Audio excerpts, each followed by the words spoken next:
Olá! Realmente vivemos uma ditadura do absurdo. Eu vou dar dois exemplos, um mais recente, pessoal, que me aconteceu numa conversa de chat, e o outro sobre o famoso debate dos criacionistas.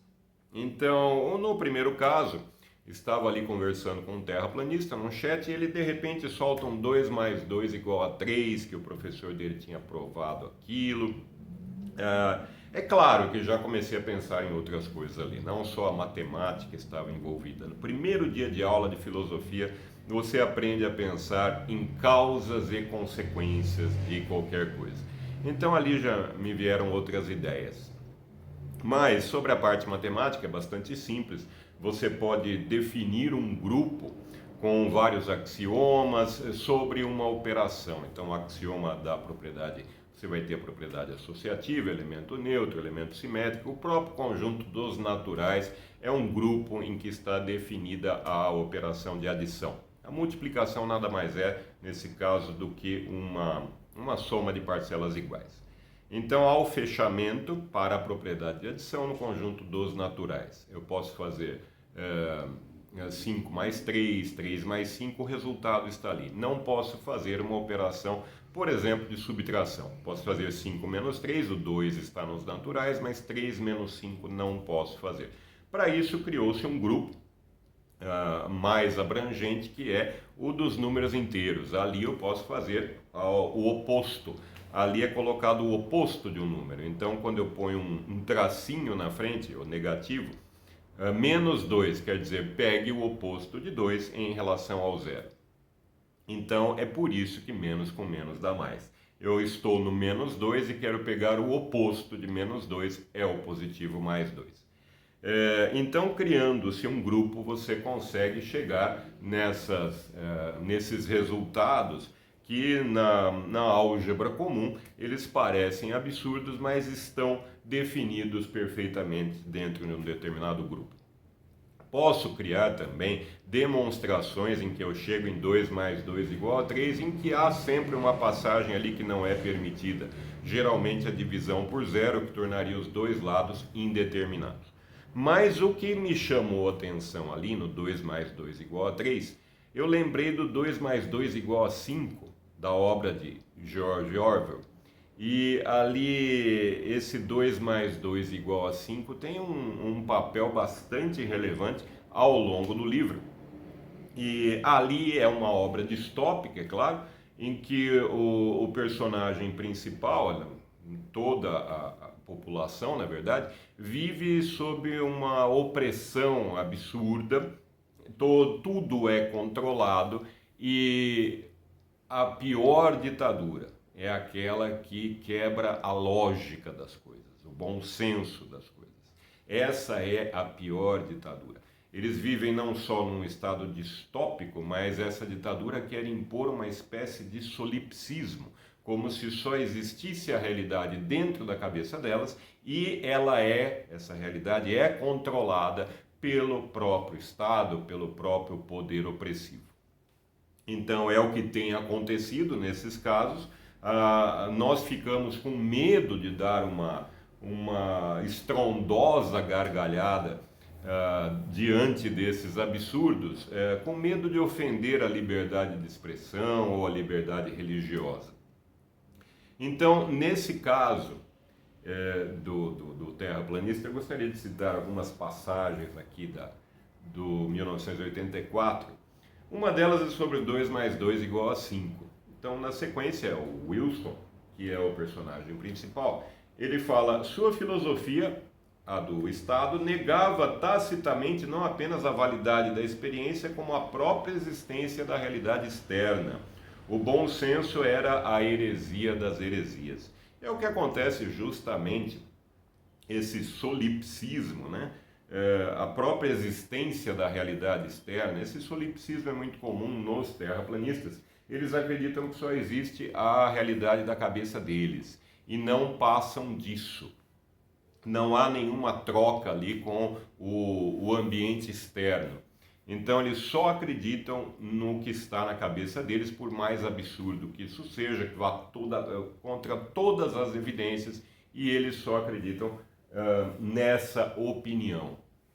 Então, é claro, o medo de combater uma liberdade de expressão é muito grande hoje em dia, mas há ali sempre uma falácia da equivalência, ou seja, a sua opinião não vale a mesma coisa que centenas de anos de pesquisa científica feita rigorosamente por milhares de pessoas. De forma alguma, a sua opinião tem o mesmo valor.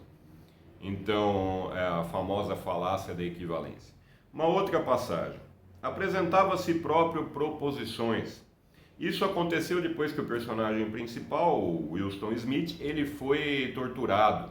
Foi muito torturado para não só dizer que 2 mais 2 é 5, mas para acreditar nisso. Então, o partido diz que a Terra é plana, o partido diz que o gelo é mais denso que a água, e treinava para não ver ou não compreender os argumentos que as contradiziam. Não era fácil. Necessitava grandes recursos de raciocínio e improvisação. Os problemas aritméticos provocados por uma afirmativa como, por exemplo, 2 e 2 são 5, estavam fora de sua compreensão intelectual. Precisava também de uma espécie de atletismo da mente, da habilidade de, no momento, fazer o uso mais delicado da lógica e, no momento seguinte, ser inconsciente dos mais brutais absurdos. Isso Orwell chama de duplipensar, que é você dizer o absurdo e acreditar nele.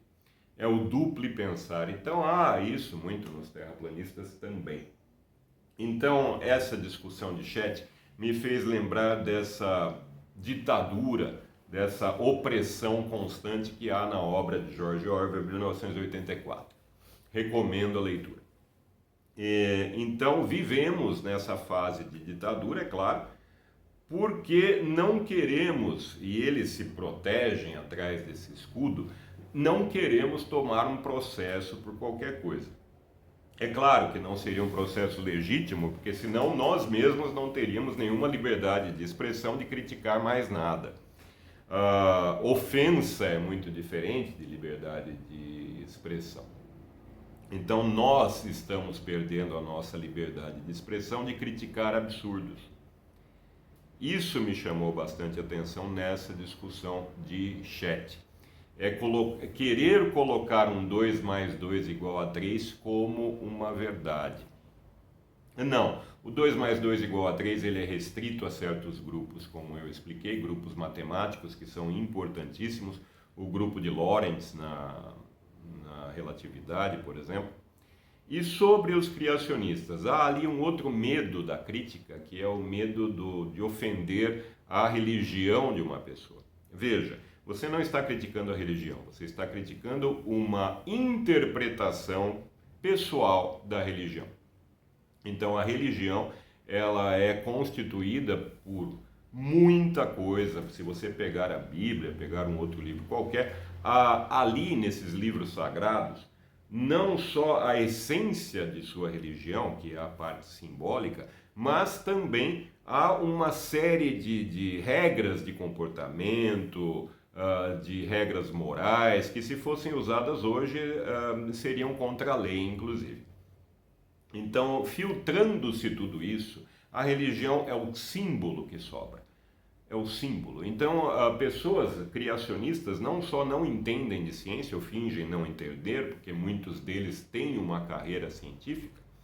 Então, fingem não entender o que é ciência, mas não entendem o que é religião.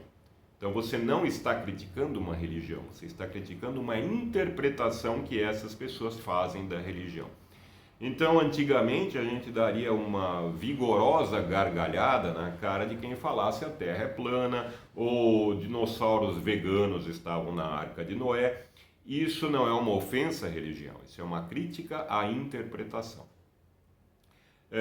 É claro que, diante de tudo isso, a gente se retrai. Eu percebi nesse debate com os criacionistas uma retração dos outros debatedores com esse medo, talvez, de ofender a religião. Não se preocupe, vocês não estão ofendendo a religião porque criacionistas não sabem nem o que é religião. Então, essa parte simbólica é a essência da religião. e é tão simbólica que não tem nem como ofender isso. Se alguém quiser saber mais sobre o assunto, nós temos diversos pontos de contato entre as diversas religiões do mundo. Eu recomendo essa coleção, né? As Máscaras de Deus, de Joseph Campbell, em 4 volumes, muito interessante. Então ele vê as religiões, os mitos, é fantástico. Eu gostei muito da leitura, alguns volumes li várias vezes. Então há ali uma análise muito interessante do que é a religião. Então veja, criacionistas eles fingem não entender, inclusive, o que é ciência. Eu vi nesse debate o sujeito lá, ele diz, mas o Big Bang é irrefutável, porque o modelo muda toda hora. Meu amigo, o modelo muda toda hora porque ele está sendo refutado. Porque os dados não se encaixam mais, novos dados foram descobertos, novas tecnologias foram criadas. Isso é a base da ciência, isso é a base do método científico. Então o senhor está criticando a ciência por ter um método científico. De novo, é a ditadura do absurdo. Eu acho que a gente não pode aceitar isso de forma alguma. Logo, nós não teremos mais a liberdade de expressão de apontar o que é um absurdo. Para terminar, eu gostaria de citar mais uma passagem interessante de 1984. A liberdade é a liberdade de dizer que 2 e 2 são 4. Admitindo-se isso, tudo mais decorre. E ainda, o futuro era deles. Aqui o personagem está se referindo às futuras gerações. Mas era possível participar desse futuro nós, mantendo o espírito vivo como eles mantinham o corpo, e passar adiante a doutrina secreta que 2 e 2 são 4. Meu muito obrigado, um grande abraço e até a próxima.